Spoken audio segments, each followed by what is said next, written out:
Dr. Farrell has been chosen by the Financial Times of London as one of the world's top 100 thought leaders and by the Center for World Spirituality as one of the world's spiritual leaders.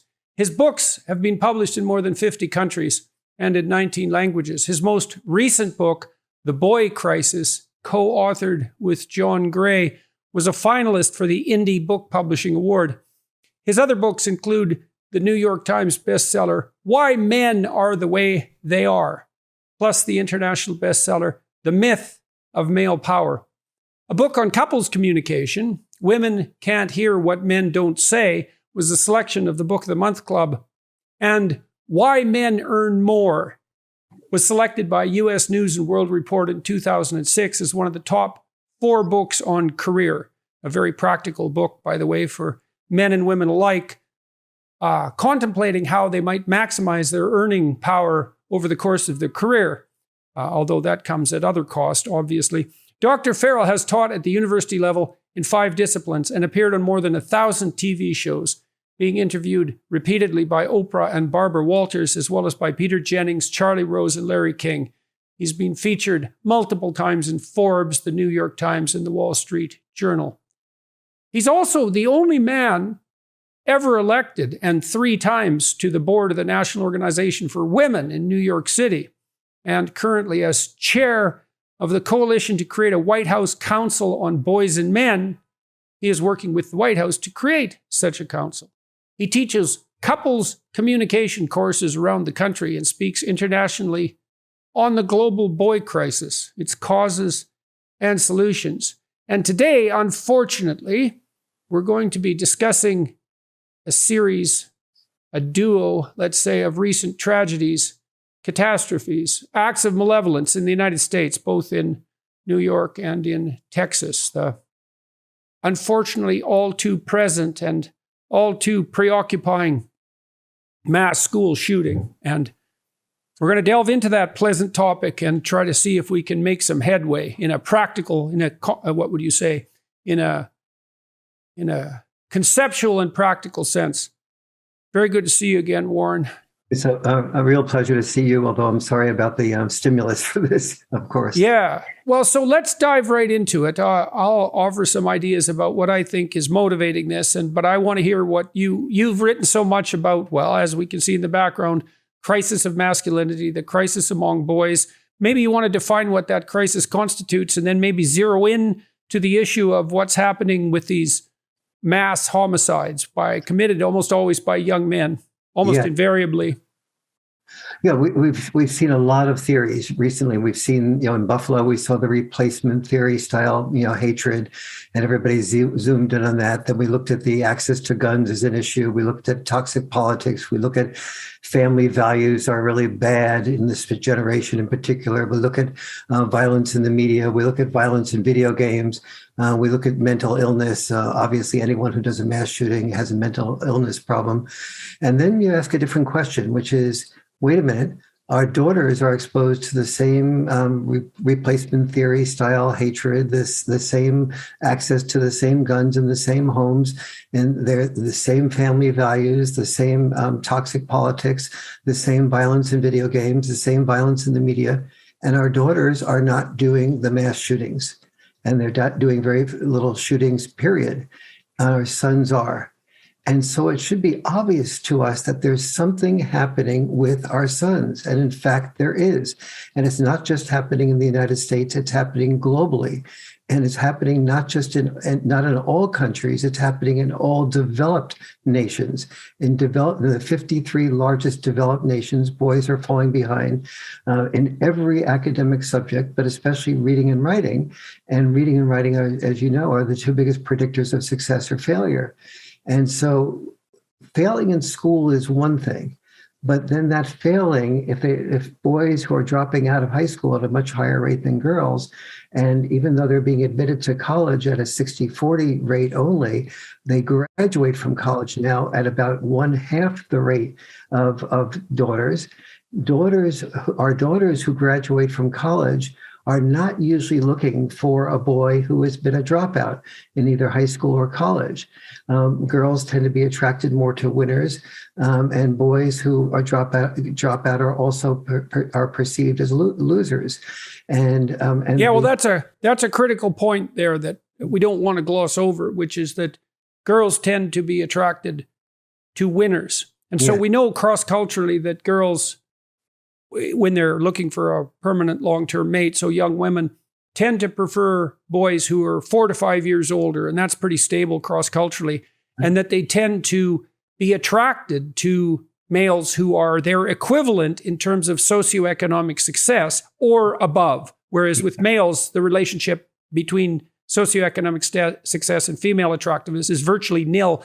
For boys, it's almost the only determinant of their attractiveness. So for a boy to be a loser on the, let's say, competition front, especially given extreme female sexual choosiness, I was looking at data today that showed that women on dating sites rate 80% of men as below average. Mm-hmm. And whereas men find 60% of the women they look at on online dating sites acceptably attractive, women find 4.5% of them acceptably attractive. And so there's this nexus between success in the competitive workplace and between men, say, and attractiveness to women that drives male motivation in a way that's virtually inconceivable on the female front. And we don't take this sort of thing with any degree of seriousness. We don't, and it really is it's very crucial because it makes the boy crisis globally more than just a boy crisis. It means that the boy is feeling like he's being rejected sexually and rejected in relationship-wise, and very few of us know that when boys and girls break up in a relationship, we usually think of the girls as being more depressed. In fact, the data shows that the boys are more depressed when you know how to measure boy depression, but most of the measures of depression have been based on females' expression of depression, not males' repression of depression. And so that's a whole other area that has to be worked on. But when a boy is feeling like he's being rejected sexually and relationship-wise, and is feeling like his teachers are not speaking well of him because he's not doing well in class, and his parents are maybe speaking about his brother or sister with pride in their voice, but sort of leaving him out, he begins to feel this enormous vulnerability. But also that vulnerability is expressed by anger as well. Bitterness, resentment, desire for revenge. Yep, all of that. And fantasies that emerge as a consequence of that too. Fantasies of revenge and the acquisition of status. That's exactly right. And these boys, and so they sort of they may turn to guns as a way of saying, I'm strong. I'm not the loser that you think I am, as did in Texas. And not only did he show the guns on TikTok and on Instagram, but also tried to tease Anita, a girl that he thought he knew who didn't know him at all, basically. And he was hoping to sort of get her attention by saying, I'm going to be doing something important. Watch out for me. Oh, I didn't know it had become that detailed in relationship to a relationship. Yeah. So, well, she would say it was not a relationship. Right. It was a fantasy on his part. It was a fantasy on his part for sure. And so as I started studying this, I saw that it is not just the boy crisis, but that the boy crisis resides where dads do not reside. And so when we look at the 6 mass shooters in the 21st century who have been school shooters, all 6 of those mass shooters who have been school shooters in the 21st century, all 6 of them for whom we know the family background, every single one of them were dad-deprived boys, including in Texas. And the stories are so amazingly similar. The dads are not involved. The mothers become involved. They care for the children a great deal, but the boy feels he has no no structure, no purpose, no discipline. Dads are far more likely, especially with their sons, to require their sons to be very good with boundary enforcement. Mothers tend to be more effective with just empathy and saying, "Sweetie, you have a wonderful voice. You should sing. You should, you're really good at acting. You should act." But acting and singing and any accomplishment takes a great deal of discipline. And the dad is more likely to say, "Don't expect us to get a tutor for you, or for me to drive you to school for this special practice that you're doing for basketball. If you're not practicing at home and doing these other things." And the mom is saying, "Don't be mean. He's upset that you're not doing that." Whereas the dad will say, "No, I need to make it clear to him that he can't just manipulate everything, do everything he wants to do, and expect us to take him everywhere and not have the discipline to succeed himself." Not without a quid pro quo. So Yes. what do you mean by boundary enforcement in that situation? And the difference between mothers and fathers in that? Yes, a mom will be much more likely to say, moms and dads will both set boundaries almost the same way. One of the biggest misunderstandings in parenting is not understanding the difference between setting boundaries versus enforcing boundaries. So moms and dads, when when a mom is with a child more than a dad, she tends to set bedtimes that are earlier. Dads set later bedtimes, so you think, oh, the dad is more lenient. But the studies show that the children with dads get to bed, in fact, earlier than the children with moms, because moms tend to do something like they set the bedtime, let's say at 8:30, and it comes to 8:30, and the child says, "Oh, I haven't finished my homework," and mom goes, "Oh my goodness, I definitely don't want you to go into school without finishing your homework. Okay, sweetie, you can spend a little bit more time finishing your homework," and she monitors and sees, and then that becomes 9 o'clock. "Oh, you didn't read me a story. Okay, I'll read you a story. Since you did your homework, that was good that you did that, and now it's 9:15, 9:30. Dad is more likely to say some version of, and the data bears this out. Dad is more likely to say some version of, "I'm sorry, you didn't do your homework. You had all this time to do it. You're going to have to go to class and not do your homework well."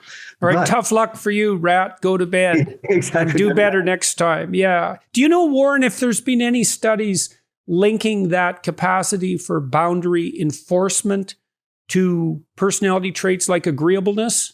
Has the work been done at that fine-grained a level? I don't know for sure about the agreeableness per se, but I think one of the misunderstandings about moms and dads is that behavior, that agreeable behavior, is considered by moms as being like unconditional love. Whereas we don't use the word unconditional love nearly as often with our dads. But in fact, our dads have unconditional love. But for them, part of unconditional love is having conditional approval. Yeah. Well, I think maybe that's the distinction between, it's something like the distinction between that all-encompassing maternal acceptance that's maybe at the core of infant care and the encouragement that's more patriarchal or patristic to develop. And those things are juxtaposed to some degree, because the universal love is, well, you're okay exactly the way you are and we accept you. But the conditional love is, no, you have to grow up. And because we love you, we don't want you to stay infantile. We want you to develop competence. We want you to be not only socially acceptable, but socially sophisticated, productive, generous. And that's all conditional on, well, a very high level of behavior. Absolutely. And we see this also, exactly right.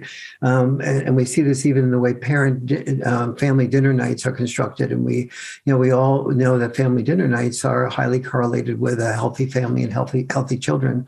But many family nights deteriorate into family dinner nightmares by the mother and father sort of interrupting the child when she or he is talking, or arguing a different perspective on something, and then the child feels like, and then you notice the child is talking quite voluminously to their girlfriend or boyfriend, but not to the parents.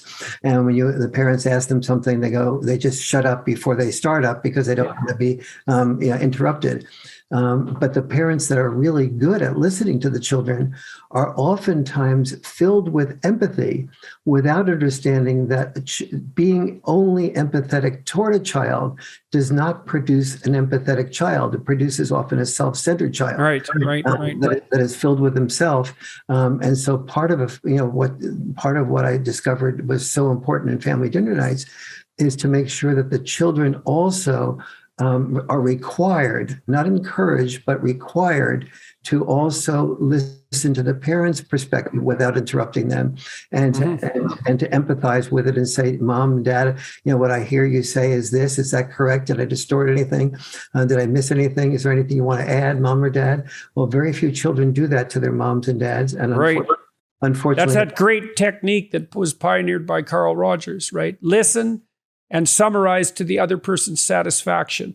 Yes. It's a great communication style. It's very annoying if you're trying to win an argument with someone and just crush them. But if you actually want peace, then it's a wonderful communication style. And so, yeah, well, see, let me run a couple of things by you. Tell me what you think about this. So I was talking to Franz de Waal the other day, a primatologist who studied chimp behavior. And one of the things he said was that you give female juveniles, chimps, a block of wood that's, about this big, say, they'll frequently carry it around in their arms or carry it around in their back like an infant and care for it like a doll, even though it's just a block of wood. And the juveniles do not do that. And if you give the female chimps a doll, a teddy bear or a doll or a chimp doll, whatever, they will definitely care for that. And then they will share it with their compatriots because chimps essentially have friendships. And they will become extraordinarily upset if the people or the chimpanzees that they're associating with don't take proper care of the doll. If you give a doll to a juvenile male, he'll tear it apart to see what it's made of.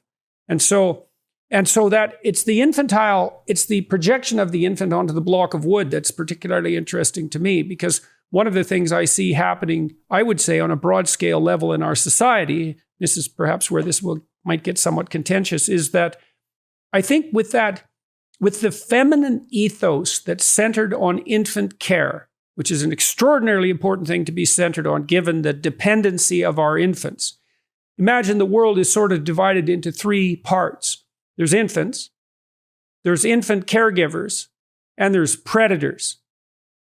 And so infants can do no wrong. Infant caregivers are motivated by the highest and noblest of motivations, which is essentially an all-encompassing empathy.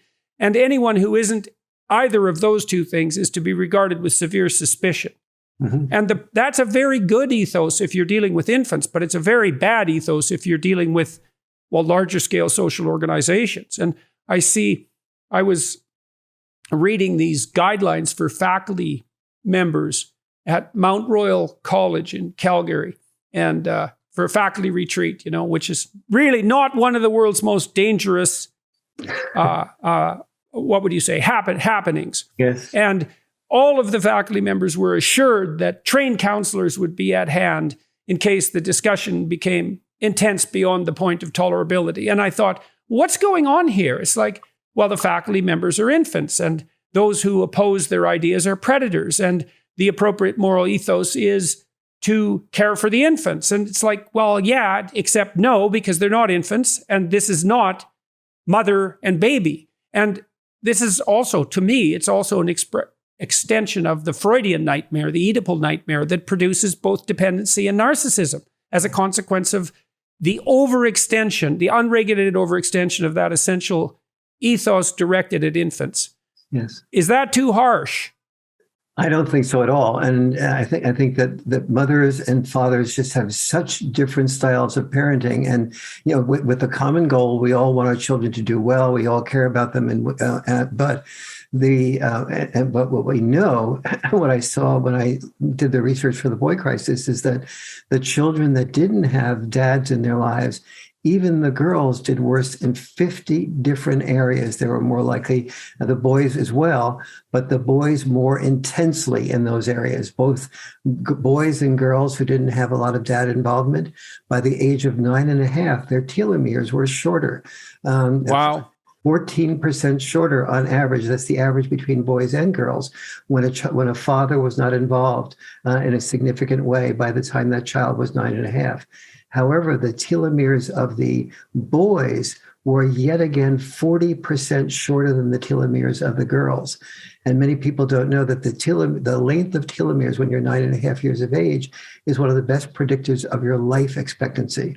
The telomeres, carry, of course, the genes that tell you whether you're subject to cancer or vulnerable to any set of diseases. And so the fact that they're determiners of senescence, right, of the onset of senescence, essentially. Yes. Wow, and so it's that basic. It's that basic and that early. And that early, and and the impact on both girls and boys. I mean, there are certain differences between the lack of father on girls versus boys. For example, girls who don't have very much father involvement are far more likely to be pregnant as teenagers, because they that's oftentimes by not having father involvement, they don't know how to interact in a very socially nuanced way with a boy. They do know, though, that when they're 13, 14 years of age, that boy wants sex. And so if there's another girl that might give him sex and she wants to keep the boy and not have him go to the other girl, she'll go ahead and be sexual. And if he doesn't want to wear a condom, okay. She doesn't want to make his sexual experience one that... Well, she has no experience under those conditions negotiating with any male. I know the data I remember, it's a few years old now, indicated quite clearly that girls with fewer brothers were much more likely to be raped. And I presume, and I've seen, brotherless girls among my clients, for example, some of whom were prone to sexual assault for all sorts of reasons. They had no idea how to negotiate no at an early stage. Yes. So by the time they were frightened enough to object, it was often so far along the unwanted amorous advance cycle that it was very difficult for things to stop. And of course, the guy on the other end presumes, often as unsophisticated as his victim, presumes that consent has already been obtained at that point. The girls with brothers have learned how to negotiate at that really embodied level, the same embodied level that probably emerges or underlies sophistication that emerges out of rough and tumble play with fathers and so on. So, yeah, I know. I mean, the paternal involvement seems really to me to boil down to something like a kind of a conditional encouragement. It's like, I really want the best for who you could be, and I'm also confident in your ability to attain that, and so I can hold you to high standards and enforce it, because I think so much of you, so much of what you could be. Yes. And I think that is a lovely juxtaposition with that more maternal sense of, you always have a home here, we'll accept you in some real sense, no matter what you do. Not that women don't put conditions on their children, because of course they do, but we're talking about the way that's expressed in a very practical sense. Yes. And okay, so these boys that, Let's look at the more extreme case for a minute, these school shooters. So my understanding of their psychology is that they're resentful, they're low down on the status hierarchy, they're not attractive to potential mates, they're not necessarily very popular, they don't have a lot of hope for attaining any of that in the future. So they're very, very frustrated by that lowly position. And that makes them angry. It makes them resentful. Then it starts to generate compensatory fantasies, which would be, well, I'll do something. I'll show them. I'm going to be famous. Everybody's going to know who I am. And then they can drift into these violent fantasies. And sometimes that's motivated also by thoughts of direct revenge, because they've been bullied and they've been pushed around. And so they have reasons to be angry, let's say. No, I'm not saying any of this is justified, by the way. I'm just saying how it works. And then they brood for weeks, months, and years, developing these fantasies of violence. But more importantly, focusing on the consequences for notoriety of the violent act. And so one of the things that I've been suggesting to people who are interested in this sort of thing is, especially people on the media side, is that they don't use the shooters' names. They don't report the shooters' names. And I think, because the thing about the mass shooters in particular is they've learned how to hijack the media world to provide themselves with hundreds of millions of dollars worth of free publicity, to draw attention to their manifestos, for example. But also, and then they can have these fantasies. It's like the same kind of fantasy that a suicidal teenager will have, because the suicidal teenager will often fantasize about as if he's a spirit that will be there at his funeral, with everybody huddled around the coffin, including the boys and girls who rejected him, expressing their sympathy for the way that he behaved, expressing their sorrow for the mistreatment that he suffered. The parents are doing the same thing. And he sees this in a very dramatic sense. And there's an elaboration of that on the violence side. And they want to be notorious. And you ask why, and why boys, not girls? And the answer is, well, success to boys is linked with popularity with girls, for example, in a way that it's simply not linked for girls with boys.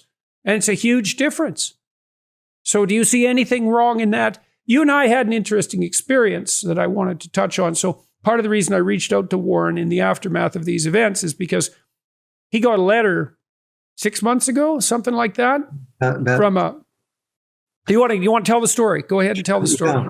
I opened my email and I saw a letter from somebody who was a Hispanic young man in Texas, actually, and he said to me, thank you for the Boy Crisis book. And he said, I was raised by my dad, and I was raised by my mom without a dad. And then I was passed on to my aunts, who both neither had a father or a man, a husband in their life, or a man or a boyfriend in their life. Then I was passed on to my grandmother. She didn't have a man in their life. None of them liked men very much. Mm-hmm. I heard negative things about my father, but I never really saw much or anything of him, and so I didn't have any structure. I didn't have any purpose. So I got involved with 4chan, and then I got involved with 8chan. And 8chan is a fascist group, and the fascist group gave me something I could count on, an ideology. It gave me structure. It gave me purpose. It gave me a sense like a gang. Yes, it's very much like a gang. Gangs give you respect when you don't feel you have respect. The gangs promise you respect, I should say, and so you become part of that family. And he felt very much part of that family. So he told me. So I wrote up a 52-page manifesto that was overlapping in its effectiveness. I thought it was even better than the two other people at 8chan who had become celebrated mass shooters. And he said, I was ready to, I was making the plans to carry it out. And in the process, I stumbled across the Boy Crisis book. And what he said to me was very powerful. He said, it wasn't the data that got to me. It was being seen, that you saw. It was like you were a spy in my life, telling me what I was feeling, the hurt that I had, the lack of structure, the lack of purpose, the loss of self, the feeling that I didn't have that boundary enforcement. Therefore, I didn't have that discipline. I didn't have anything that anybody that would tell me that's too much, that's too little, that's you're doing that wrong, and you could do better. And you could do better. And you were explaining all that. And just being seen for my vulnerabilities made me not have the energy that I had to begin to continue carrying out my what I had outlined in my manifesto. And so he ended it by saying, thank you for saving not just my life, but the lives of countless others, because I was really working this. So there would have been countless others. So I would have been seen as doing something that he felt was positive, that is helping the fascist ideology to be more broad spread. And so, what I really, my heart is saying to people that I hear is that when we see a mass shooter, or we see somebody with in this type of modality, we see that they're angry, and we tend to have anger at their anger, as opposed to having empathy at their vulnerability. And what this fellow was telling me was, you had empathy about my vulnerability, and when I saw that you saw my vulnerability, I lost my anger, or my anger diminished enough to not make me want to follow through so systematically on my 52-page manifesto. And I did end up going to a couple of psychologists. I did a few sessions with him as well. I wrote to you about it. You gave me some guidance as to what to do with him. And so, and almost the exact same pattern happened with also in Texas. He was doing poorly in school. He dropped out of school. He had a speech impediment. He was being bullied. He was feeling like he was a failure on almost every aspect of life. And then he began. I was mentioning to you, I think offline, that he had this girl, a fantasy about a girl named Anita, and he was texting her and saying, "I'm going to be see my guns here on TikTok, see my guns on Instagram, and watch out for me, Anita. I'm going to be doing something." And he's going, "Get out of here!" Just I don't know you. But that shows you the degree of fantasizing, right? Because what that means, in some sense, is that to put myself in his position, which is of course an uncomfortable thing to do, is he's constructed this girl in his imagination, and she would be, maybe she looked at him one day, and that would be enough. And now he's imagining that if he can only elevate himself to notorious status, that he would become an object of admiration. And God only knows how many hundreds of hours he might have spent fantasizing about that, fantasizing about the relationship he'd have with the girl and how much she would admire him and how everyone would know his name. And you don't get to the point where you do something like shoot up a school without, I would say, literally hundreds of hours of fantastic dreaming. Yes. About the event, about the day, mostly about what's going to happen afterwards and how your name is going to be on everyone's lips. It's so striking, that young man who reached out to you was deterred by what was essentially an accurate diagnosis of his situation, and that was sufficient. When I'm out on my tours talking to audiences, many of whom are young men who are suffering the consequences of the sorts of things that we've been discussing. The thing that's been so terrible to me to see is to the degree to which so many of them are suffering so intensely for lack of a single encouraging word.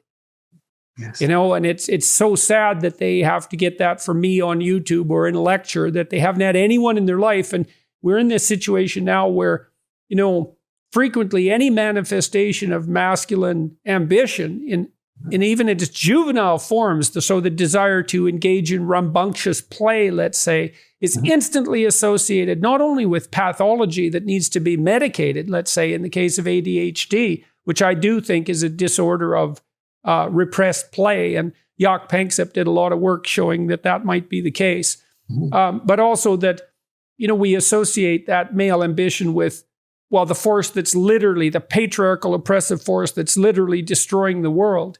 It's like, how the hell do you expect young men to react to that? And the answer might be something like, there's too bloody many people on the planet anyway. And if we stopped running around doing things, things would be a lot better. It's like, that really leaves them nowhere to go, doesn't it? Yeah. So except to some very dark places in some situations.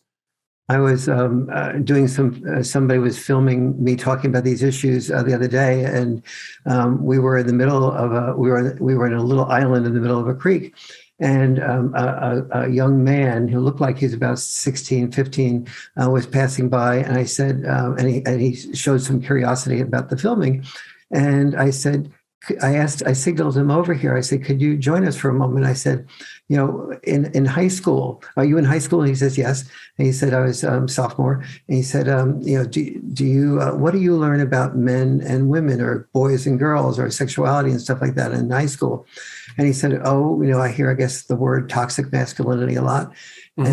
And I said, "Anything else?" And he said, the teachers are always talking about we're part of the patriarchy, and men, especially white men, are really the oppressors. And then I said, anything else? And he said, yeah, male privilege is always coming up. If I do well, it's because I have male privileges. If I don't do well, it's because I don't do well. I'm a loser. I said, anything else? And he says, yeah, I always hear the future is female.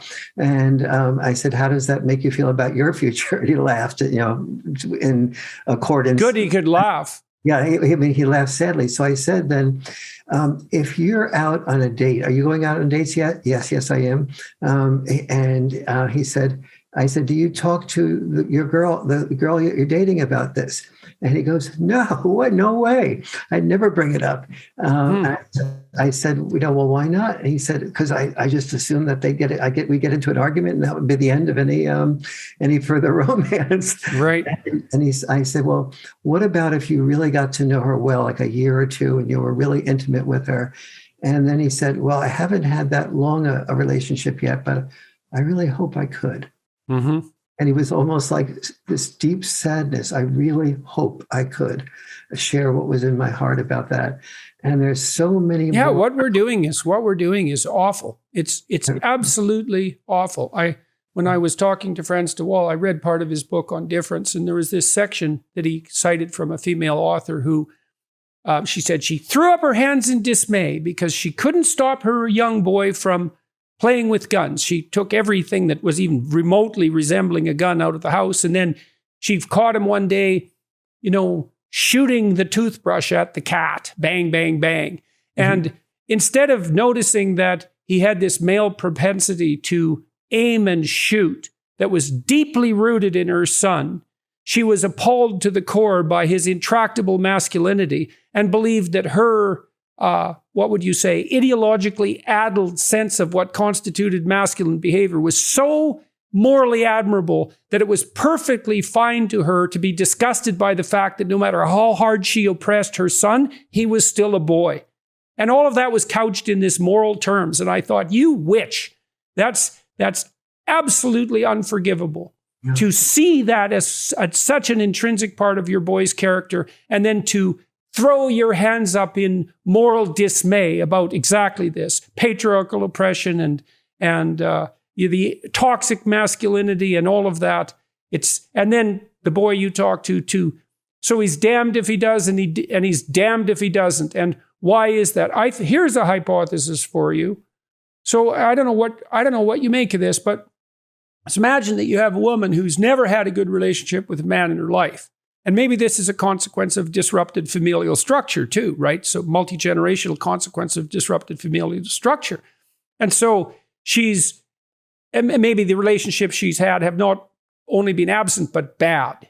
Mm-hmm. And so then that woman has a very difficult time discriminating between male competence and male power compulsion, right? Because it's not easy to distinguish in authority, power and competence from compulsion. Mm-hmm. And so imagine you don't have much experience with that. And so you're so terrified of anything that's male because you've had a pathological history with males. Not that I'm attributing that to the women. I'm saying this is part of this pattern of disruption, is that you're primed to regard any display of masculine will as indistinguishable from oppression and compulsion. Mm-hmm. And so then, what are you going to do? Well, when your son manifests that, you're going to crush it because you think it's bad, because you can't discriminate. And that seems to me to be, another one of the consequences, let's say, of the multi-generational and cumulative consequences of fatherlessness. Yeah, and we see this so much. Even with this young man that I was just talking to you about, he was, he said in school, they learn, and in California, it is the law, by the way, something called affirmative consent. And in half the states in the United States, that's in the legislative process at the moment. And affirmative consent means if you're in college, let's say, mostly in college, if you ask a girl or a woman on a date, and she says yes, and you reach out and touch her hand and hold her hand before she says, without asking her, may I hold your hand, you have violated affirmative consent, and you can be considered sued by her as being a sexual harasser. So. Right.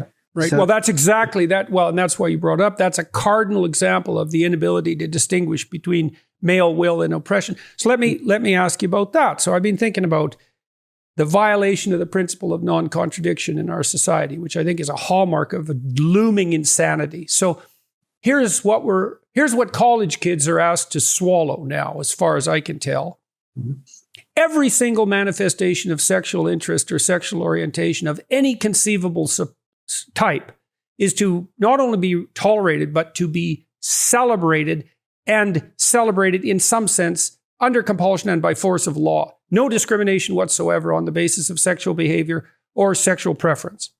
Okay, and so no sexual interest is so abnormal, let's say, in the technical sense that you can put up any barriers against its expression whatsoever, conceptually or otherwise. And simultaneously, every single act of sexual interest between a young man and a woman is so dangerous and so pathological that you need something approximating contractual consent to engage in the simplest acts of initial physical intimacy. Yeah. So how the hell can both of those things be true at the same time? Yeah, and the feedback I'm getting from kids, young people this age is, on the one hand, I'm being told this, don't take an initiative unless you have, ask for permission and get a yes. And then other times, girls are laughing at me for doing that. And in real life, I don't see the problem with that nearly as much as the guys that are behaving that way. They're thought of as wimps, and or they don't take the initiatives at all because they're not secure in the possibility that they will be rejected. So they're invisible to the girls that they're interested in. Right. Well, the girls can't distinguish between that deep inadequacy that emerges as a consequence of not being attended to enough. And that would include not engaging enough in rough and tumble play and all the things that make you like a sophisticated dancer, let's say. The girls cannot distinguish between that and the enforced awkwardness that comes with imposing an arbitrary imposition on the initial stages of physical intimacy. How could they distinguish, especially when they're like 13 or 14? And so we're definitely putting boys and girls in a completely impossible position. And we're doing something really also awful, which is we're saying to boys that if you move too quickly, you're a harasser. If you don't move quickly enough, you're a wimp or you'll never be seen. But we're not saying to girls that what to do, how to assert themselves. We're not saying to girls, it is not just an option to share the risks of rejection. It is an expectation on you to share the risks of rejection, not just the risks of rejection with the 20% of boys that are the superstars and really outstanding, but with any boy you have an interest in, you expect yourself to reach out. Will you be rejected more? Absolutely. Anyone who takes risks in life will be rejected, but our job is to prepare you, is to prepare you as girls to take risks, because there's no entrepreneur who's successful without taking risks. There's no, and so your job is to take risks. Now, what about if a boy reaches out to you and says, and you don't really want, and it's moving too quickly? So your job is to say, no, not now, but and maybe not ever, but if I change my mind, I'll let you know, because I now see that you're interested. And so I don't have to worry about rejection, but don't keep trying to be sexual with me. I'll take the responsibility for reaching out, because feminists say, what is there about no that you don't understand? Well, here's what there is about no that is often not understood. Is it no forever? Not interested in me at all? Is it no till maybe I say yes to another date? Is it no until I have maybe some wine to relax me? Is it no until I have some coffee to wake me up? Is it no till we play some music and I feel very intimate with you after the music is being played? Should I turn the music up? Should I turn the music down? Oh, were you talking too much about yourself and not about me? Or were you talking too much about me and not about yourself? All of these things are part of what happens in the initial. Right. Well, part of that is, that's exactly it. I mean, when you object to someone, you see this in fights between couples. It's like, is this like a divorce fight, or is this a like we talk for 10 minutes and make peace fight? Or is it one of the intermediary stages along that pathway? How serious is this? And no has exactly that ambiguity. Like, is this an outright rejection by every female in the world forever? Is it a harbinger of that? Because it could be. And that is certainly the lot of many men, because there are, I would say, 5% of men, maybe 10% of men are in the category of so undesirable socially that they have virtually no chance whatsoever in the mating market. There's a great documentary about that, by the way, documentary called Crumb that was done about probably 25 years ago that focuses on three brothers, one who became very famous, a very famous artist, all three extremely talented men, but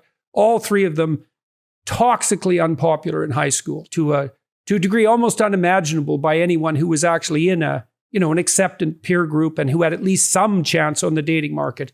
One of the brothers committed suicide soon after the movie was finished, documentary, and the other was put in prison as a sexual offender.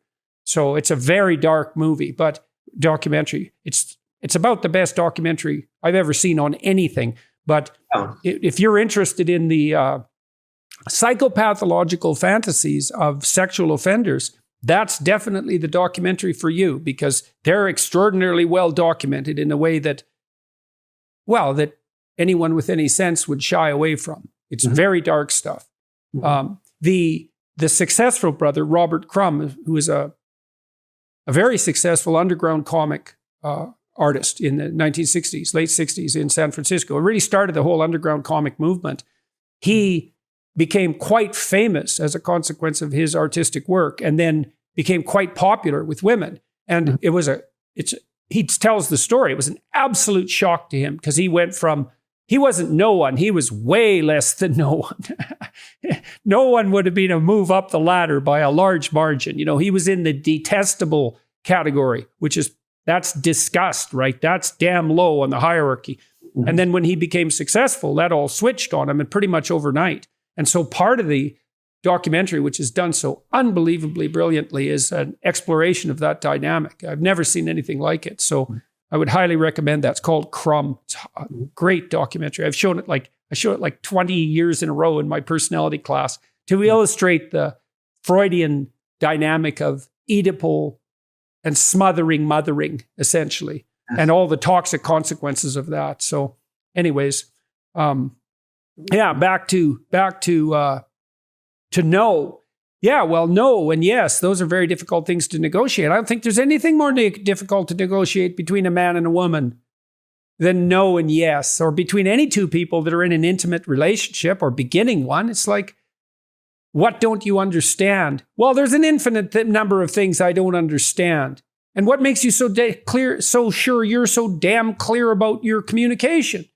And we have this perfect opportunity for teaching our daughters that you can say no and say, I'll take responsibility for anything I am interested from this point on, as opposed to you keeping on trying.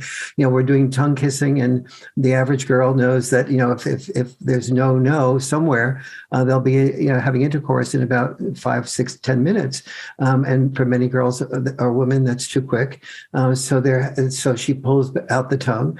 But then the pulling out of the tongue, does that mean, respect her, that the tongue is being pulled out? And then when do you put the tongue back in? When do you restart the process again? Well, it's also quite difficult if she's confused about it, which she's likely to be, because it's not like that's not a maelstrom of conflicting motivations and emotions. Should I continue? How much do I like this boy? Am I going to be a slut? Is this something I'm going to enjoy? What are my girlfriends going to think? Is this the guy for me? Is this something casual? Is casual sex okay? Am I going to get pregnant? Can I take revenge on my absent father by falling in love with this loser, et cetera, yes. 100-fold. And if that wasn't complex, we wouldn't have any movies or novels. It's unbelievably complex. Yes. So, I just came back from Mexico, and almost every woman that was reading a book was reading some type of romance novel. And One of them was a very strong feminist that I got into a conversation with, and I sort of challenged her on that.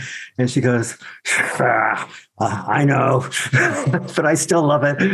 It was really fun. But that's also not funny in some deep sense. So I read this book called Billion Wicked Thoughts that Google engineers had put together by analyzing patterns of pornography use among men and women. And it's really quite a brilliant book. And because they're engineers, it's really apolitical. They just looked at the data. They are not political. They just said what it said. And they found that men and women both used pornography.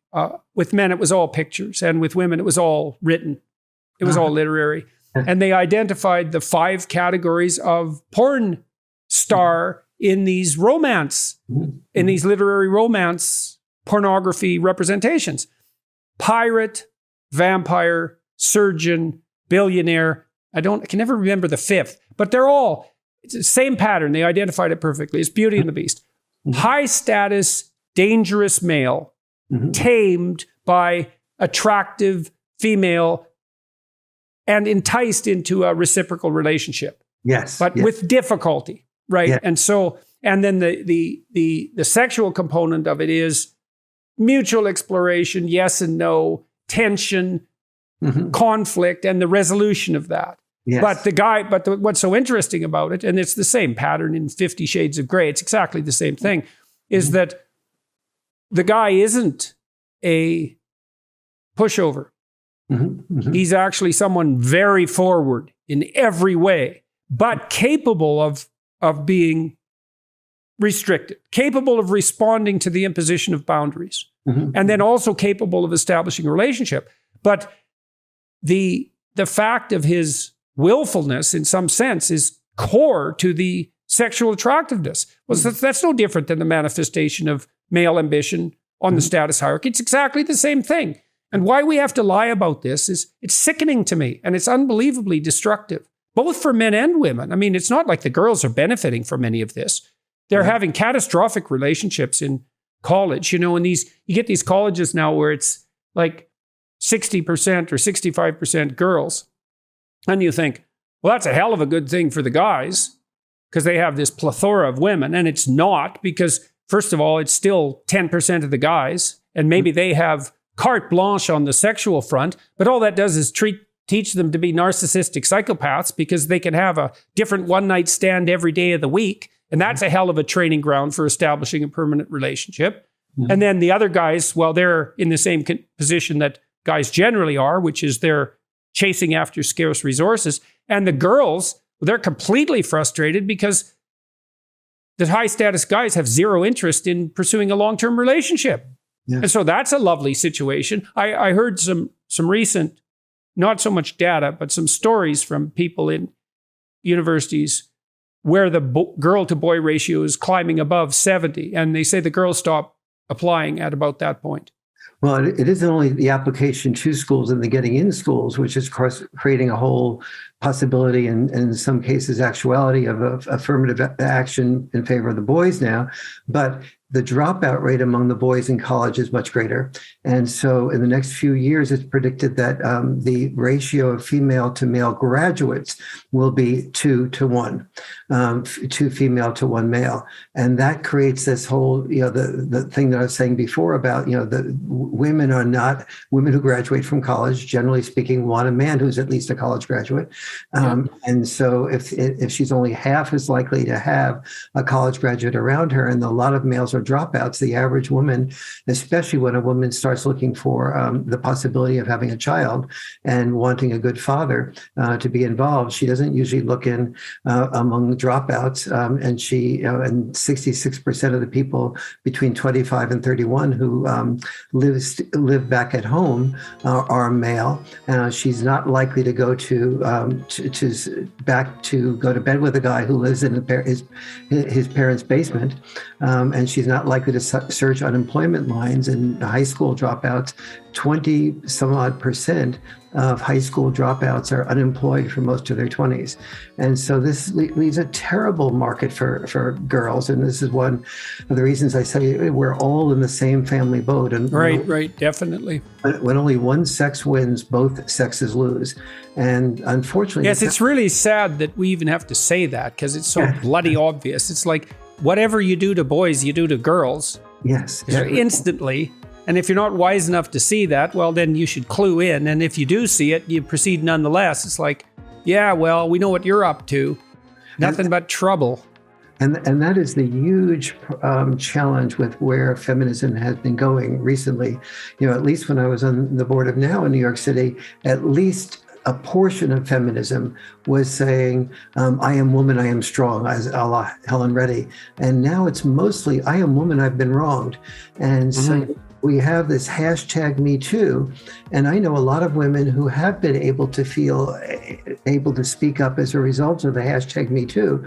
But having hashtag Me Too as a monologue rather than having hashtag Me Too as a dialogue is really a crime, because it makes women feel that that they must be right. There's no response. There's no male experience that of him being rejected by a woman, or him being in a divorce situation and the woman bad mouthing him to the child, or there's no understanding that men who are going through divorce are 8 times as likely as their female counterparts to commit suicide. There's just no understanding of that male experience. There's also I've talked about this several times and become very unpopular as a consequence. But when I studied antisocial behavior, and particularly at McGill, I studied female and male antisocial behavior. And male antisocial behavior tends to be much more physically violent. And so most of the people who are imprisoned are male, mostly because we imprison violent offenders, which is kind of interesting. We don't necessarily imprison white-collar criminals, even if they defraud like 60,000 people. But, a mugger, well, we're going to lock him up. And I can understand that, although not entirely, because defrauding 60,000 people out of their pension isn't exactly nothing either. But in any case, it's almost all men in prison, and it's almost all violent offenders. And so then you say, well, what's the female equivalent of antisocial personality? And that's a tough question, because it's much more subtle. But a lot of it is reputation destruction and exclusion, mean girl syndrome, and everyone understands that. You can't play with us, for example. That's a nice expression of female antisocial behavior. And that reputation destruction also scales really nicely on social media. And so one of the things I think is happening to our whole culture is that we're suffering from a radical influx of female-type antisocial behavior. That's cancel culture. That's reputation destruction and savaging. And so, but we can't have a conversation about that, because all the pathology is on the male side. It's like, no, all the pathology isn't on the male side. Plain and simple. There's social pathologies that have a feminine orientation, and that would be the infantilization of everything. And then there's toxic femininity, which is this tendency to derogate and to savage reputations and to escape scot-free in the aftermath of that, and the use of manipulation and innuendo and all of that. Very, very difficult to cope with. Very difficult to put boundaries around too. So, especially on social media. So we tend to have very little empathy for the way these behaviors have evolved over the years.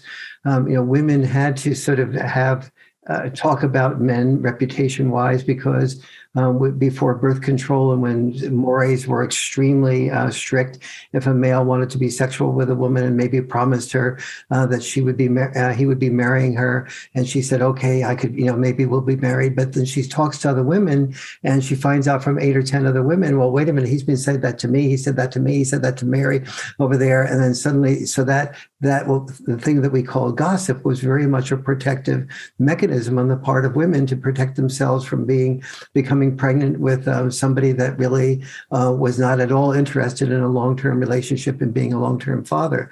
Conversely, with guys and women, in terms of the no, what no means no, what no means maybe, what no means yes, it was very helpful for women to be able to say no before birth control for obvious reasons. But even short of birth control, she discovers, how does a man handle rejection? Does he, if she says a no, and he stops right away and never tries again, how will that translate into him being a good salesperson? What successful man have you ever seen, or a woman have you ever seen, stopped at the no and didn't try again? And so but on the other hand, the way he tried, the manner in which he tried, the respect he showed as he tried, the way he manipulated his persistence in a positive or negative way, those were things that gave her a great deal of information about what type of father, what type of breadwinner he would be. Yeah, well, and if she puts obstacles in his way and frustrates him and he gets violent, well, then that's a pretty good marker of his inability to deal with, let's say, the frustration of a toddler. Precisely, and that is, and those are all. So, where I was going with that is that we need to look at the behaviors we castigate, and have an understanding of where they came from and why. And you're talking about oftentimes chimpanzees and different types of animals. Well, among all animals, from insects right on up to humans, for the most part, the insects, with a couple of exceptions, all the animals seek males to reproduce with that are alpha males, and they have no interest in the non-alpha males. And you see what the result of that is among buck antelope. The moment those males and females get together, she chooses the male that has the largest rack, and but that rack is such a burden on him that he has to get rid of it immediately after intercourse. Otherwise, because the rack, in order to develop that rack, exhausts 30% of the minerals and nutrition and calcium in his system. And if he doesn't immediately get rid of the rack, he's going to end up having to probably die if winter sets in before he gets rid of that, and he doesn't have a chance to replenish all his nutrients. And what that amounts to is that here is the male that looked the strongest, the alpha male. And it was served a purpose from the female's point of view of being able to keep away other people that wanted to have sex with her that were not as strong as he. But it was really a very good example of men's weakness being their facade of strength. And whether it's saying, I'm strong because I have my guns, or the fellow that wrote me, also from Texas, saying I got my guns together. I was, going to do this mass shooting. I'm going to be really a strong man. These are all vulnerabilities, and these are masks. The gun is the mask of vulnerability. It's the expression of anger through also stunningly unsophisticated. One of the things you do with aggressive young boys. So I don't remember if we talked about this before, but there's a large branch of literature focusing on violent 2-year-olds. So about 5% of 2-year-olds, males, almost all males, kick, hit, bite, and steal. And so if you put them with other 2-year-olds, that's what they do. Most of them are socialized out of that by the age of 4. The ones who aren't become unpopular with their peers, and then they get outcast, and then they're alienated, and then they're bullies and juvenile delinquents, and then they tend to be criminals. And so it's basically career criminality that begins at the age of 2. Now, the question is, what happens to the 2-year-olds who are aggressive, who are socialized? And the Freudian answer would be that aggression is repressed. But I don't buy that. I think really what happens is that if those boys are fortunate, they have a sophisticated father or father surrogate who helps them develop much more effective and sophisticated strategies for their competitive dominance. Mhm. And that can be unbelievably useful. Then you can have the man who is the beast in Beauty and Beast, who's very capable and competent and competitive and willing to strive forward, but also sophisticated in his strategy choice. And so the 2-year-old, the aggressive 2-year-olds who are socialized out of it, they get popular by the age of 4 because they learn to play with others. And it's not because they're repressing, it's because they're integrating. And that should be the model for us, is it's the integration. And so that's why I'm really never happy when I hear, well, we should all play non-competitive games. It's like, first of all, it's not obvious that that's a game, by the way. And second, says who, right? How about we regulate the expression of ambition and aggression in the course of competitive games, like a good coach does on the football field? Like, what the hell's wrong with that exactly? Why is that not the right model? And like roughhousing does. I mean, right. The father that roughhouses and does boundary enforcement requires the child to think of his brother's or sister's needs, and which is one of the reasons why roughhousing is statistically related to roughhousing combined with boundary enforcement is statistically related to empathy, because you're requiring your child to understand that somebody else other than you has to be considered here. You can't stick your elbow in your brother or sister's face in order to win at the roughhousing. You have to know the difference between being assertive versus aggressive. And it's only under the activation of that in things like roughhousing where those lessons can be learned, not just in theory. The mother saying, always be kind to people, or always not, that doesn't translate until you really put it into practice. And you either the roughhousing is a really good example of that, because imagine what you're learning when you're rough and tumble playing is, first of all, you learn, well, how much can I be bent, twisted, and hurt before the game isn't fun? And that's not theoretical. It's like, well, you're going to get bumped around a bit. You're going to get thrown into the air. Like, there's actual physical threat occurring, but it can occur at a level that actually heightens the thrill of the game. And so, of course, most of the competitive games, especially the physical ones, run right on that edge. So it's like, it's not no threat, it's optimal threat. And that's a really tough thing. And then you got to figure out, how dangerous can this be so that the fun is optimized? That's really tricky. And you negotiate that with your play partner. And then, well, how far can I bend Dad's arm or his finger or his nose? And can I grab his mustache? Can I grab his beard? What can I do to the other person that they're going to find provocative and teasy and fun, but not painful and threatening? Same thing you're doing when you're playing with a dog. And all of that's deeply embodied, right? It's not conceptual. It actually constitutes the prerequisite for the conceptualization of something like empathy. I think the empathy emerges in part because, well, we're gonna rough and tumble play, or we're gonna play football or soccer for that matter. We're gonna be rough with each other as much as we possibly can, but we all want the game to continue.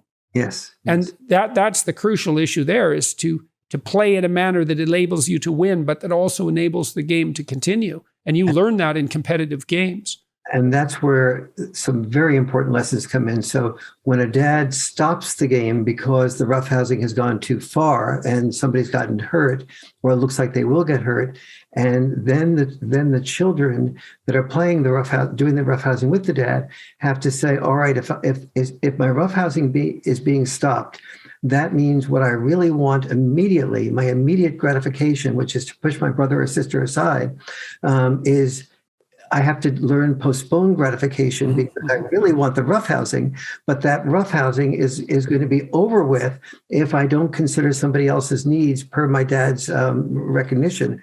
The extension of that into sexual behavior with women is quite obvious. It's like there has to be physical contact, but it has to be undertaken in a subtle enough manner so that it's going to continue.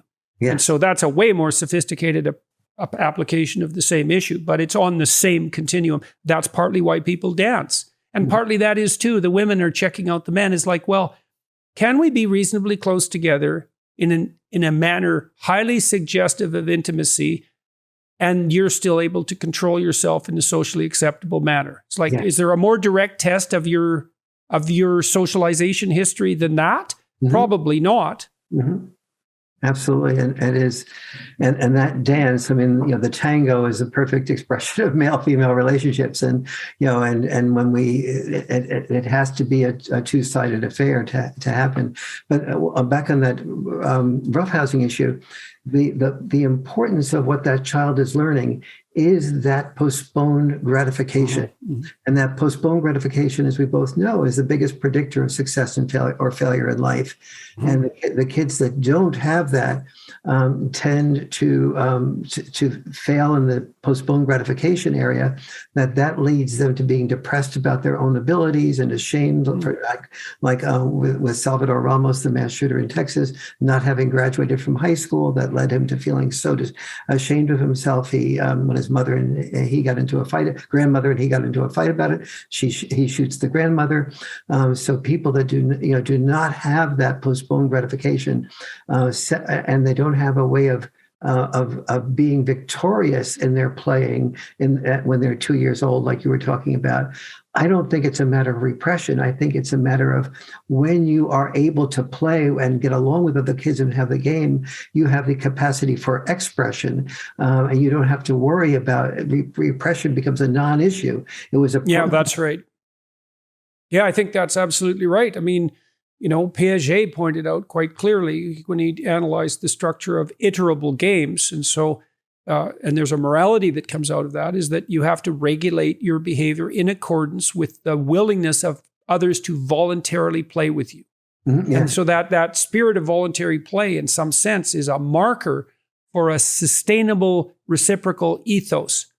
And you also, one of the things that I did with my kids when they were little, because we used to exchange jokes all the time, and the rule was you get to be funny, but you don't.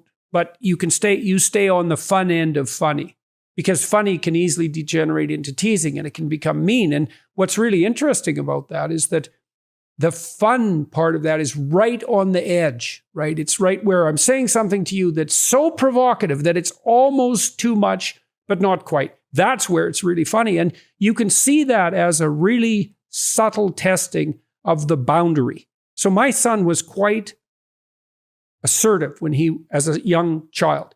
He was a kid. He had his own will, man. He's really still like that as an adult.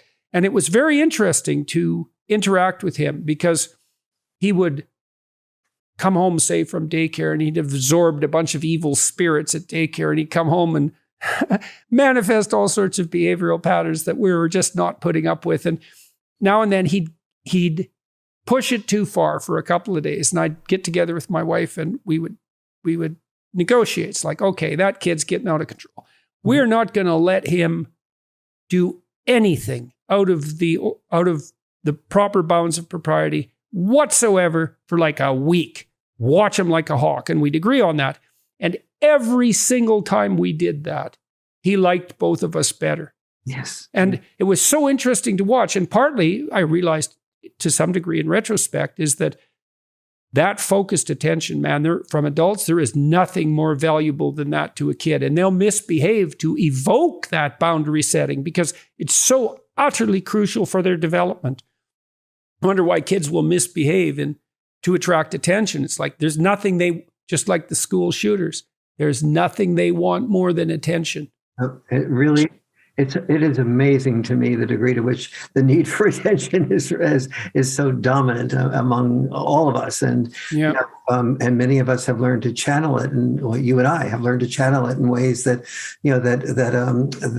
that help others, or we think help others, and I believe some people would disagree. Yeah, right. Exactly. we delusionally believe that we help others. Right. But let's go to the teasing thing for a moment. I think one of the differences between dad-style parenting and mom-style parenting is that dads will often tease and moms will often feed, and then the child will sometimes, if the child that has not been teased much or at all before, that is predominantly brought up usually by a mom who is much less likely to tease, when the dad teases, the child will often cry. And the mom will feel that the dad is being very insensitive because he made the child cry, and you therefore don't know much about parenting and how to not make the child cry. But and dads aren't very good at explaining that. Well, when I tease, it's a way of like, teasing is like at its best. It's like having a vitamin in a fruit smoothie. The vitamin is the criticism, and the fruit smoothie makes the criticism not more palatable by not tasting it so directly. The wheatgrass does not, sting your mouth, and so dads will often say, something like, "Oh, well, you got away with that one, didn't you?" Or you sort of, but you lied to that little boy, and he believed what you said. That's great. You're going to be a champion liar someday. Do you think lying should be in the Olympics?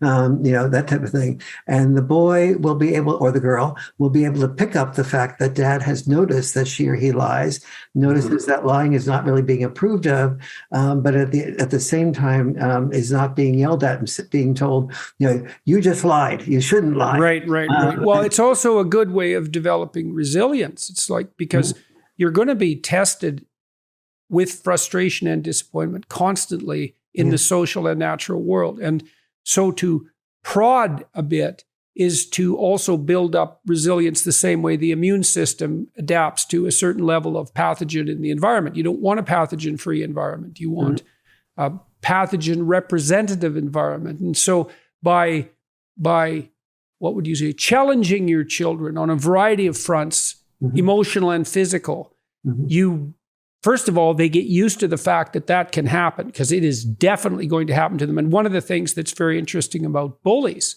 is Dan Olweus wrote a great book on bullying. I don't know if it's in print anymore, Bullying, What We Know and What We Can Do About It. Very straightforward title. He cut bullying rates in Scandinavia by 50%, by the way.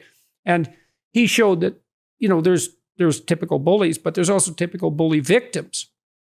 And the bully victims are typically selected by the bullies, because what the bullies will do is throw out some teasing, one person after another. And the victim who responds with too much infantile behavior to the teasing, which might mean bursting into tears, for example, or running to a teacher, then it's like, well, now you're the target.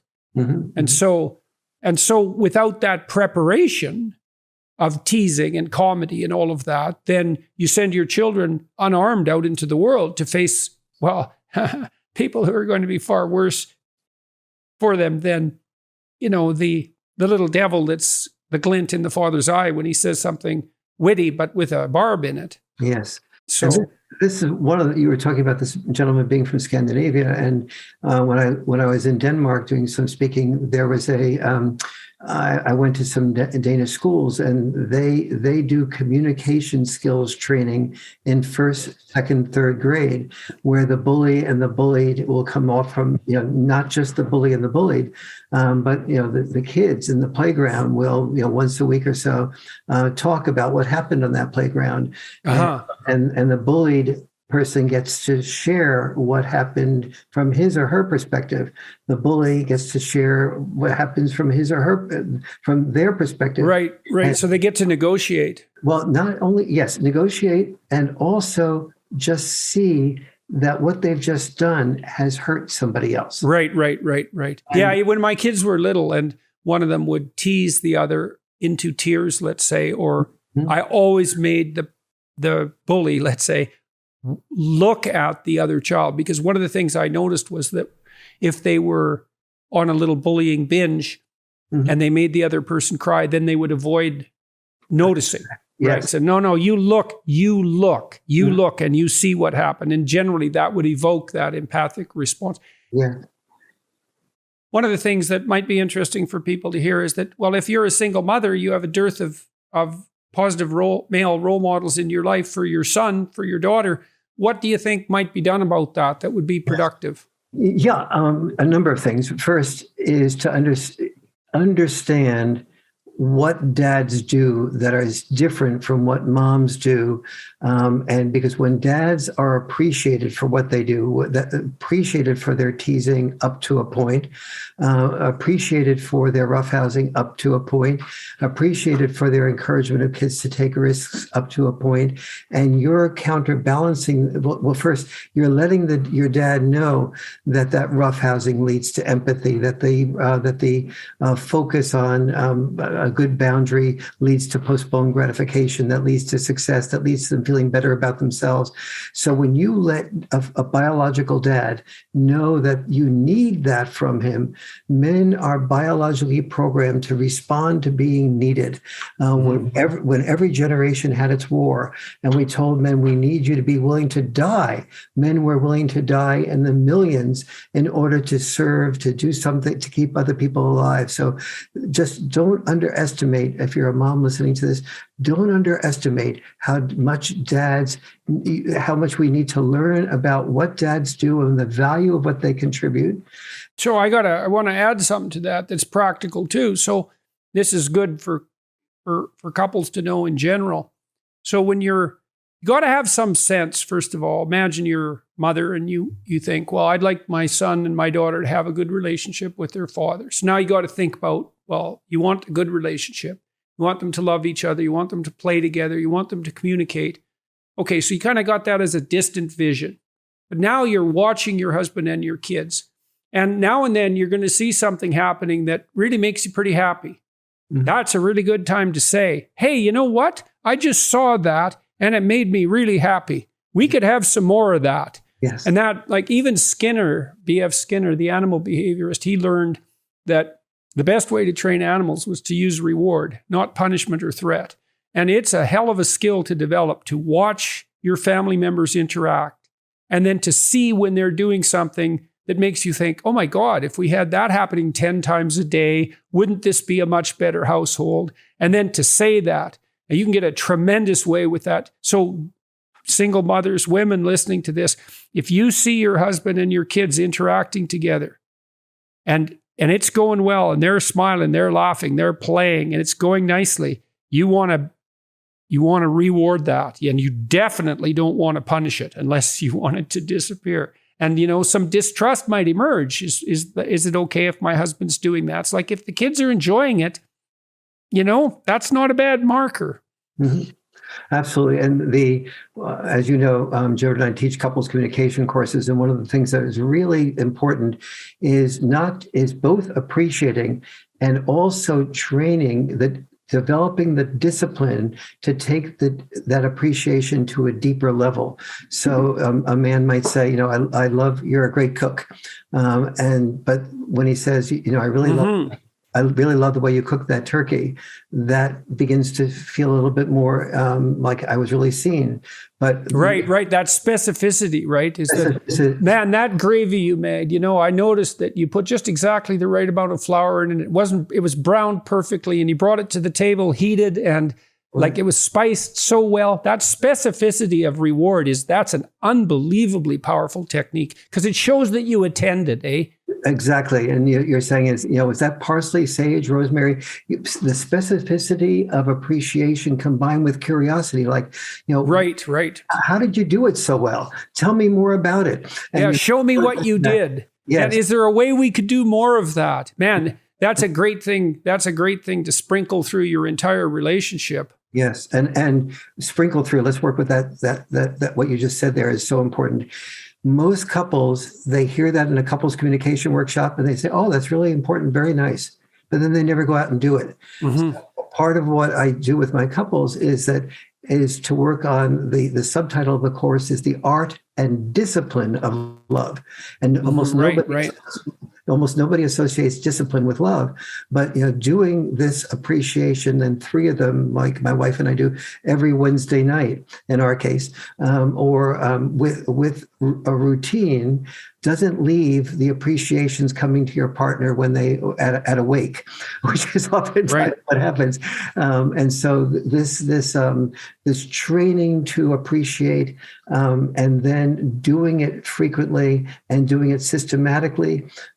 This is so much an important part of a couple. Well, it really works well with kids too, in terms of encouraging them. So if you see your kid doing something, like maybe they bring you a picture to show you, and you glance at it and you say, well, that's nice. And that's the end of it. It's like, yeah, they came to show you that. So maybe you take the picture and you say, was that a sun? It's like, you see, you drew the rays there. The rays look really good. And well, those flowers look good. And what were you trying to do with this? And maybe you could put a chimney on. You did a real good job here. And this part's particularly good. And here's why. Like, to do a differentiated analysis of that.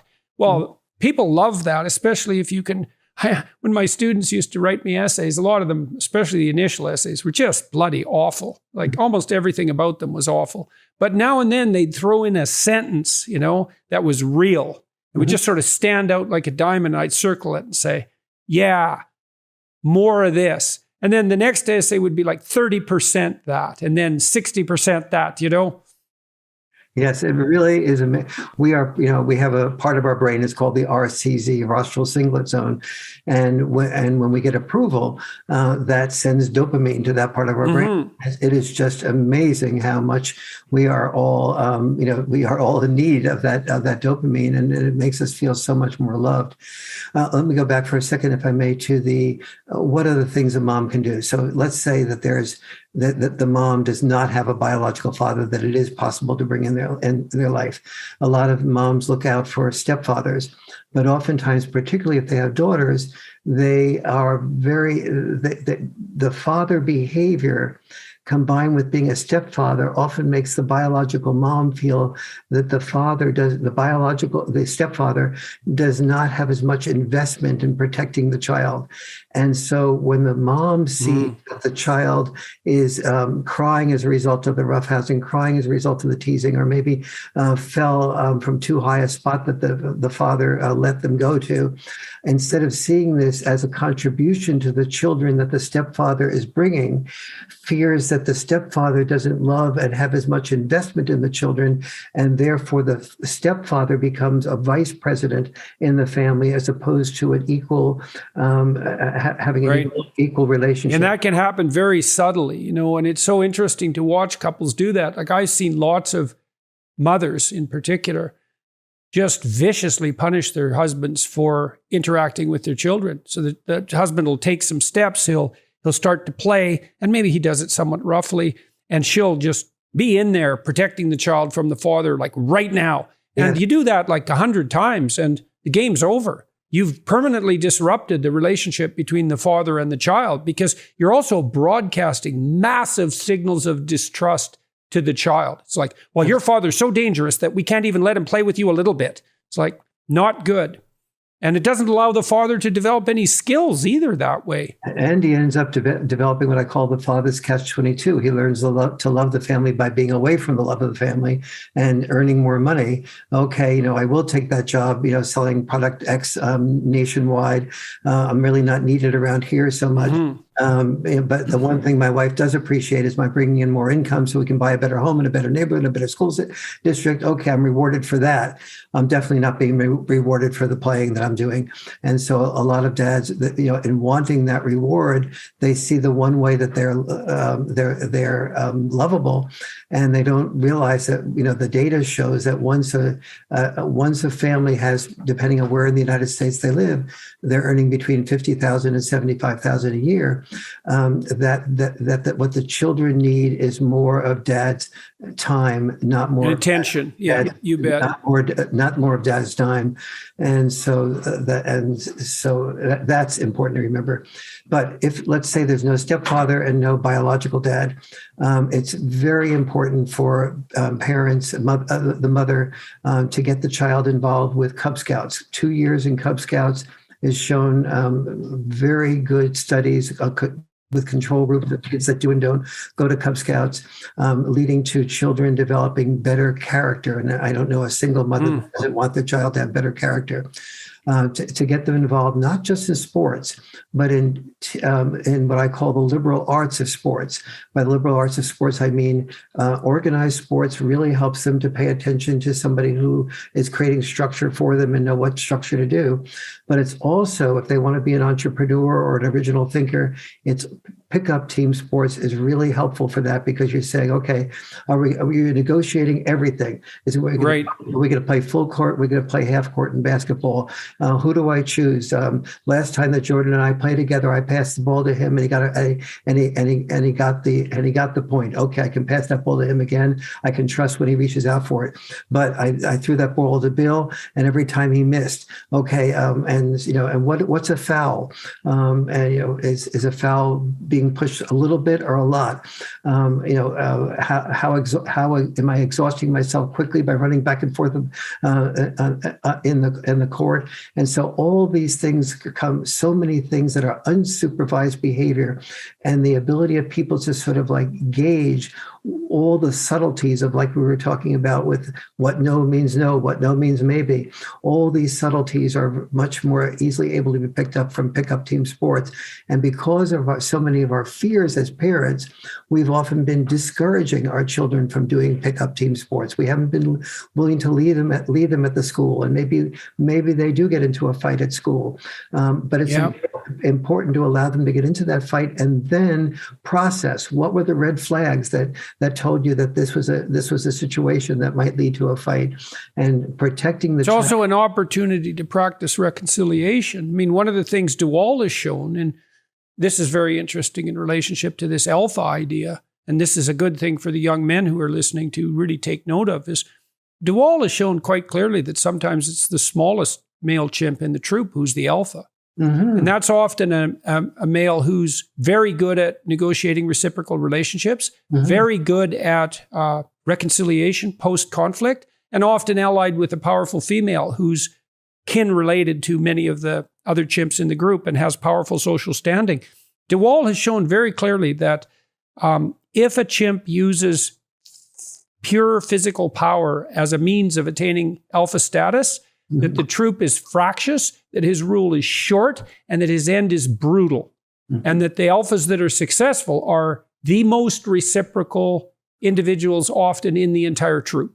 Yes. It's all friendship, coalition, reconciliation, alliance building. And chimps have a patriarchal structure, fundamentally, a patriarchal social structure. So they're a good analog of the evil patriarchy in some real sense. But even among the animals, the chimpanzees, the mere expression of power is a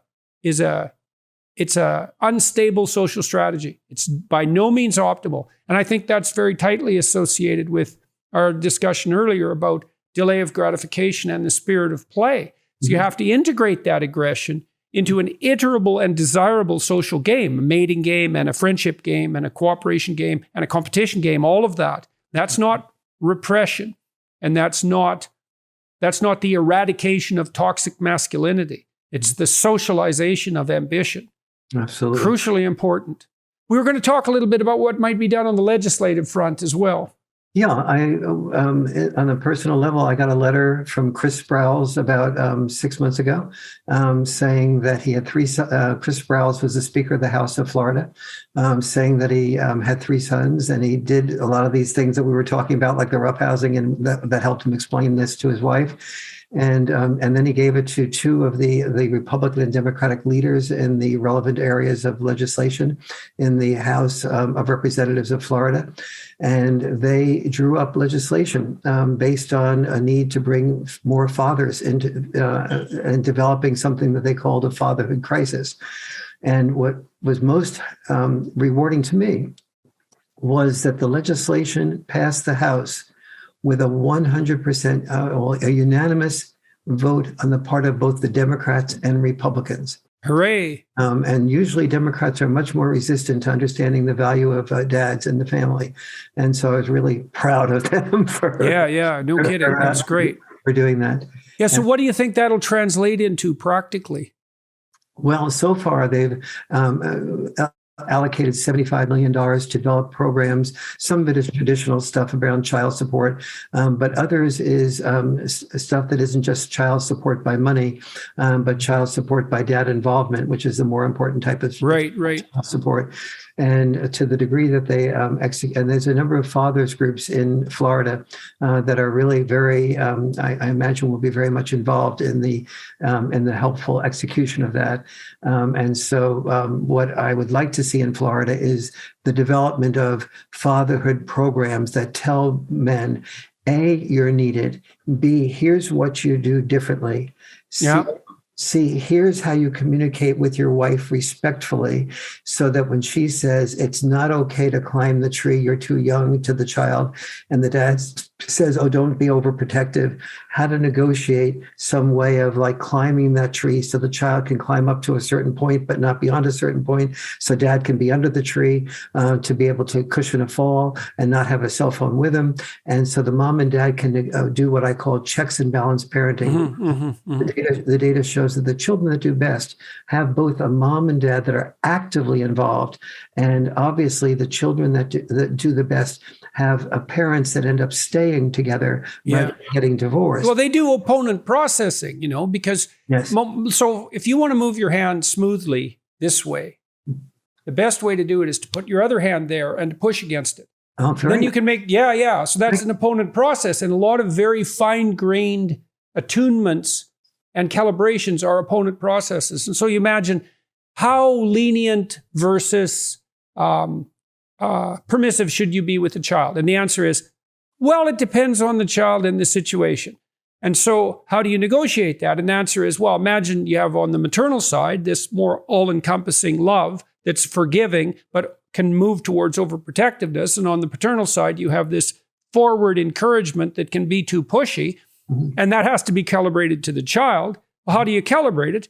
And the answer is, well, the parents negotiate, and the woman pushes and the man pushes, and they find a balance that optimizes that situation for the child. And then everybody gets what they need if we're lucky. And the challenge there is each person negotiating often feels the person hearing that negotiation of, well, we could do it differently in this way. The person making the suggestion of the negotiation is often perceives himself or herself as making a suggestion for a better connection with the children, et cetera.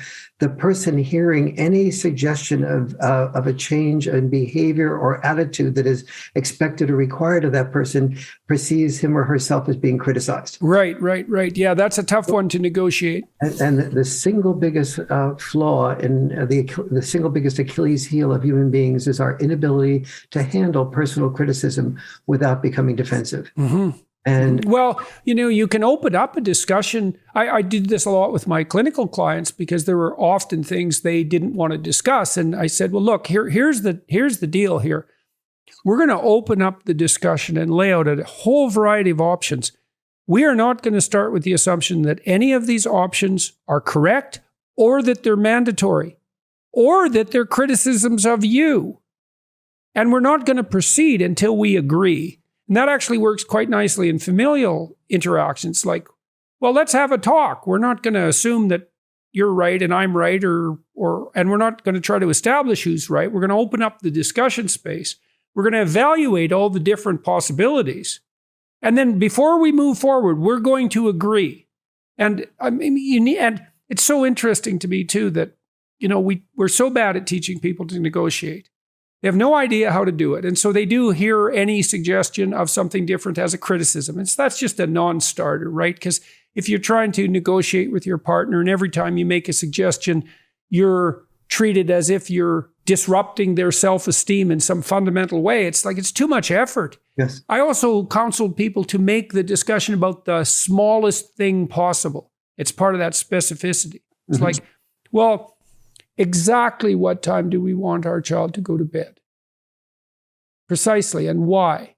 Well, is it 7:30? Is it 7:45? Is it 8 o'clock? How much time do we need to spend for ourselves so that we don't get irritated at the child? What's appropriate developmentally? Let's get it precise. And then we can negotiate, well, exactly what is the routine going to be when we put the child to bed, and what deviations are we going to tolerate, and how do we deal with the deviations jointly.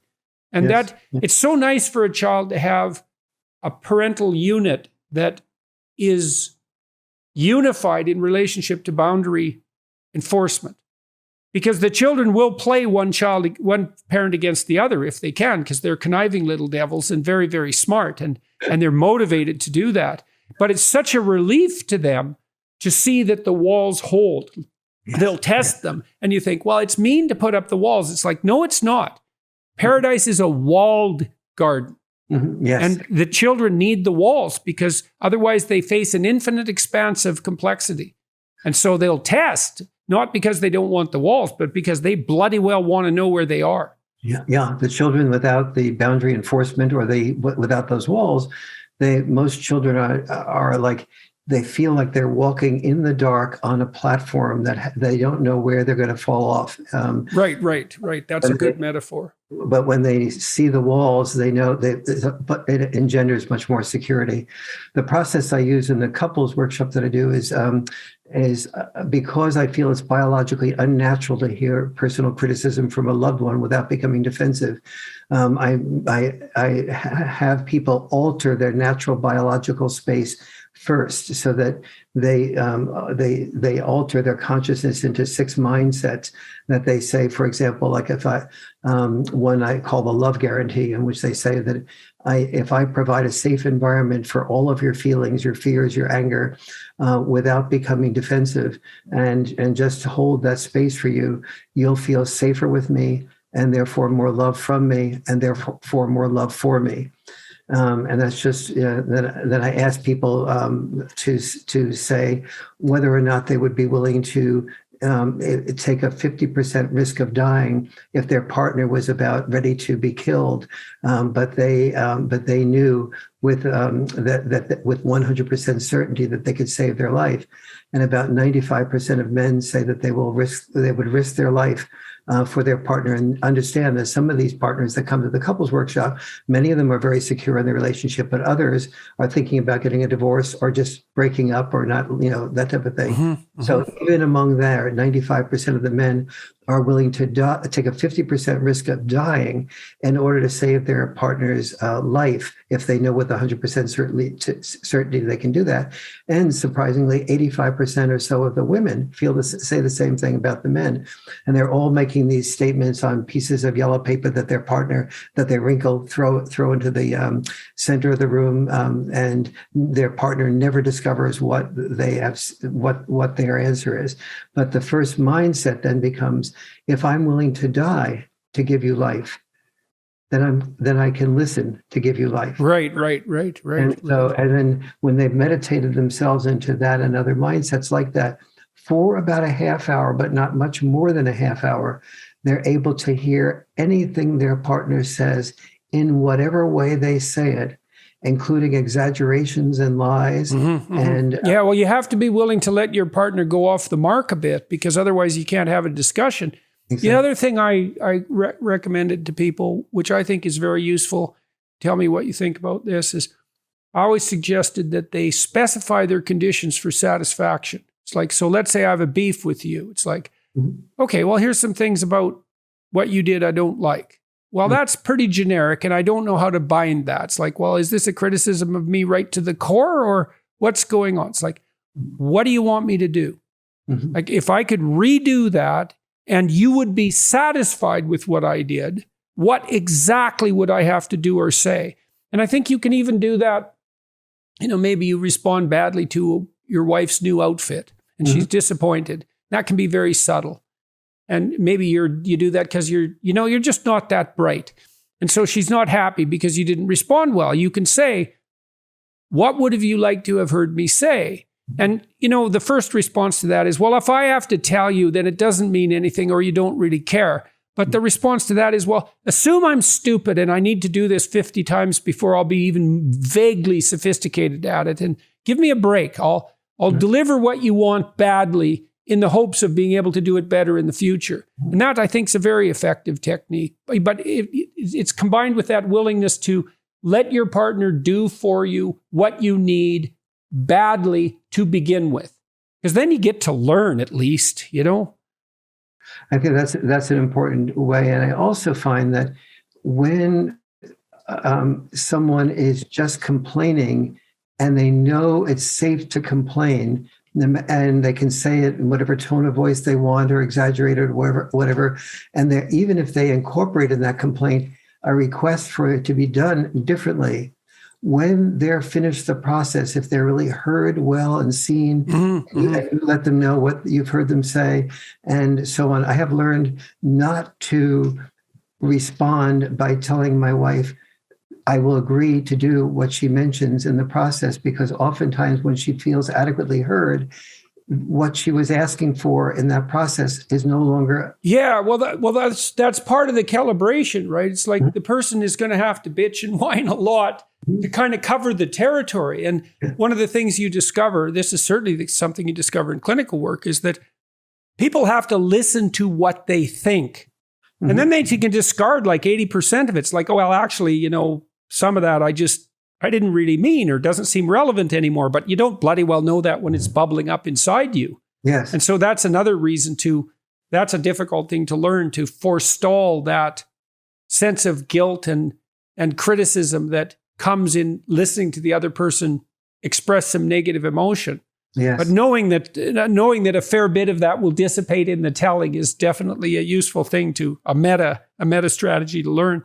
Yes. So we should stop here pretty quick. We've been going for almost 2 hours. So I thought maybe one thing we should do, maybe both of us separately, if there's anybody out there, any young guy, for example, who's watching this, who's been having vengeful fantasies and who has been developing and toying with fantasies of revenge and who is feeling isolated and lonesome and oppressed and isolated and is starting to spin up fantasies of violence in revenge, and you'll know that if you're one of these people, like,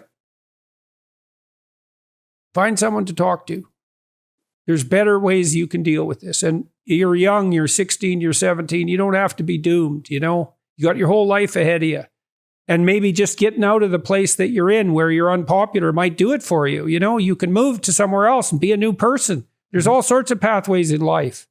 And so you don't have to explosively demonstrate your competence, in a single vengeful, violent act. There are better ways to deal with the world. And you might have reason to be bitter and vengeful, but there are better paths. There are better paths forward. So don't do it. Do what this young man we talked about earlier did, is have enough sense to reach out to somebody. Find someone, a teacher, a principal, someone, a policeman if it has to be, someone.